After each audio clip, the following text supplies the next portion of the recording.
Mga kabrigada, aabot naman sa mahigit 200 milyong piso na halaga ng smuggled frozen mackerel galing po sa China ang nasabat sa Port of Manila. Personal itong ininspeksyon ni Agriculture Secretary Francisco Chu Laurel, kasama naman si Customs Commissioner Ariel Nepomuceno. Target itong ipamahagi sa mga pamilyang nasalanta ng bagyo at iba pang kalamidad. May report si Brigada Jigo Custodio. I-brigada mo! Brigada!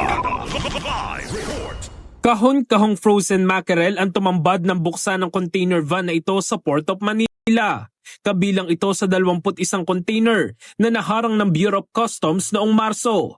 Galing China ang mga kargamento na idineklarang fried taro sticks, cuttlefish flavored balls at taro sweet potato balls. Misdeclared po talaga siya and without the proper phytosanitary permits coming from the Department of Agriculture.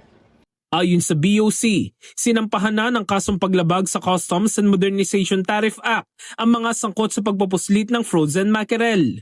Nakapagsumite na sila ng mga dokumento at sumasailalim na ito ngayon sa preliminary investigation sa Department of Justice.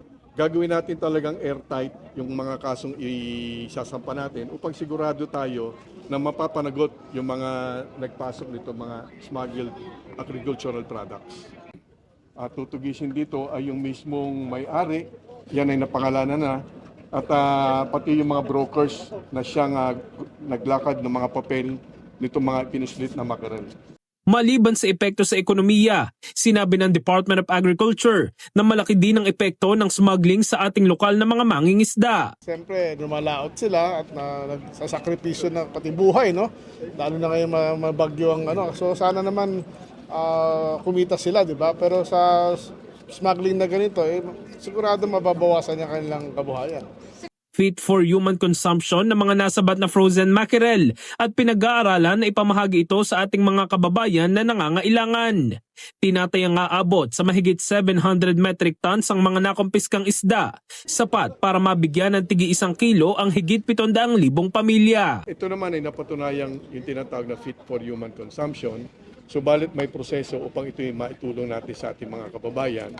Ang gusto natin ma-donate naman talaga ito. No? Subalit susundin natin yung mga specific provisions ng batas.